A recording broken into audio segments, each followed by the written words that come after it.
আপনারা অনেকে জিজ্ঞেস করছিলেন সেলের মধ্যে যে কন্ট্রাক্ট ওয়ার্কাররা কাজ করছে বর্তমানে তাদের ন্যূনতম মজুরিটা কেন্দ্রীয় হারে দিতে বলেছে ministry of labour and employment.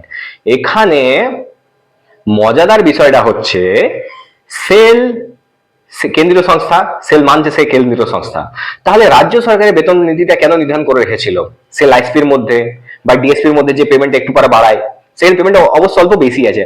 Sell এটাও মানছে যে কোনো কোনো প্লান্টে আমাদের পেমেন্টটা সেন্ট্রাল ওয়াইজের থেকে কিন্তু বেশি দেওয়া হয়, সেল এটা কিন্তু মানছে। এবার কথা হচ্ছে সেন্ট্রাল ওয়েজের মধ্যে কোন রেটটা সেল আইএসপি বলুন বা সেলের যা প্ল্যান গুলো রয়েছে সেগুলো ইমপ্লিমেন্ট করবে, সেটার জন্য সেল ক্লারিফিকেশন চাইছে চিঠি দিয়ে বারবার। তো মানে আজব জিনিসটা। আর ওখান থেকে মিনিস্ট্রি থেকে বলছে কি আমরা তো অলরেডি নোটিফিকেশন করে দিয়েছি, সেখানে সেই রেটটা আপনারা দিন।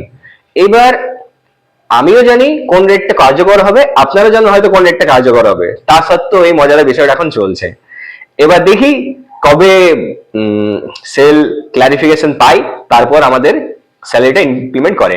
সেল কিন্তু মেনে নিচ্ছে আমরা সেন্ট্রাল ওয়েজ দিতে রাজি আছি, কিন্তু এটা মানতে রাজি নয় যে এই ওয়েজটা দিতে হবে। The construction or maintenance of roads on runways in building operations, যে ভিডিওটা আমি বানিয়েছিলাম সেই ভিডিওটা আপনারা চাইলে একটু লক্ষ্য করবেন।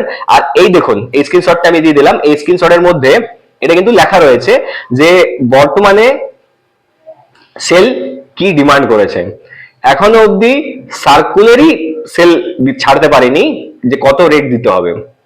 তো এমন কিছু করার নেই, দুর্গাপুর রিলিজ করে দিয়েছে কিন্তু বানপুর সেল আইসপি এখনো করেনি। তো আমি আপনাদেরকে অপেক্ষা করতে বলবো, এর বেশি আমি কিছু বলবো না, একটু অপেক্ষা করুন, ধৈর্য ধরুন। খুব শীঘ্রই কিন্তু সেল আইসপির উপর প্রেসার ক্রিয়েট হয়ে যাবে, তারপর কিন্তু বেতনটা আপনার বেড়ে যাবে, আমাদের সকলেরই বেড়ে যাবে যতদিন আমরা কন্ট্রাক্ট ওয়ার্কার হিসেবে কাজ করছি। তো সেটার জন্য দ্বিধাবোধ করবেন না।